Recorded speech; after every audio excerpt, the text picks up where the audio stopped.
Bom, meu nome é Bernardino Souto, eu sou professor aqui no Departamento de Medicina da UFSCar e estou aqui hoje para falar sobre uma pesquisa que eu tive a oportunidade de desenvolver com alguns colaboradores aqui dentro da universidade a respeito de subjetividades ligadas à vida com o HIV. Viver com HIV não é fácil, né? A maioria das pessoas que sofrem desse problema relata que o que mata não é a doença, o que mata é o preconceito. E então as pessoas adotam uma série de estratégias de sobrevivência a esse tipo de exclusão social. Então é difícil lidar com isso porque o sofrimento da pessoa é grande demais. Nós médicos que cuidamos de pessoas que vivem com HIV temos que ter habilidade também para cuidar dessa parte, não só do problema biológico do HIV.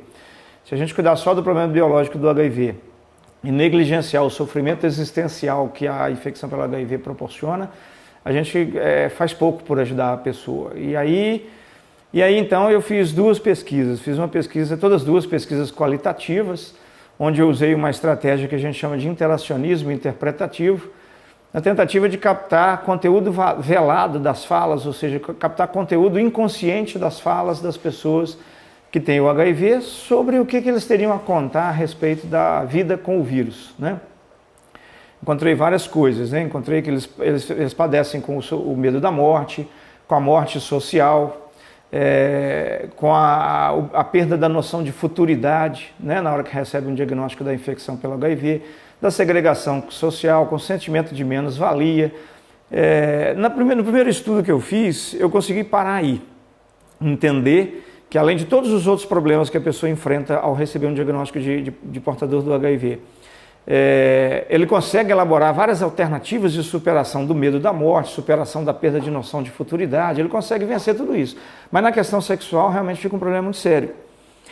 Aí eu fiz uma segunda pesquisa pela mesma metodologia com foco específico na questão da sexualidade relacionada a pessoas que vivem com HIV. E foi bastante curioso, porque o que acontece é o seguinte, o indivíduo ele vai desenvolvendo a sexualidade dele junto com o desenvolvimento da personalidade, desde a infância. O neném recém-nascido não distingue ele da mãe, para ele é tudo uma estrutura só, depois ele começa a perceber que ele é um e a mãe é outro indivíduo. Numa determinada fase do desenvolvimento da sexualidade, ele percebe que tem diferenças entre meninos e meninas, mas ele não consegue entender muito claramente essa diferença. E essa diferença, numa determinada fase da vida, só serve para separar os meninos das meninas. Então, menino só brinca com menino, menina só brinca com menina, né? Eles têm muito entendem essa diferença, né?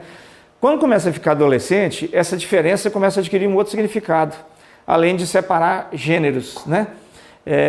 Na verdade, ser homem e ser mulher, né? Masculino e feminino, começa a adquirir um significado de interseção com o outro, de aproximação do outro, de identificação do outro, de relação com o outro, né? Que é uma fase de amadurecimento que vem mais ou menos na fase adolescente, da questão da sexualidade. E depois vem a sexualidade madura, adulta, né? Onde a sexualidade tem papéis biológicos, fisiológicos, psicológicos, sociais, de representação e outros. O indivíduo, quando ele chega e encontra com o HIV, o que ele faz? Ele inconscientemente ele apreende que alguma coisa deu errado na maturação sexual dele, né? Ou seja, ele veio amadurecendo e num determinado momento o que ele encontrou em vez de foi o prazer e bem-estar foi a morte. Então, qual que é o movimento intrapsíquico que ele faz?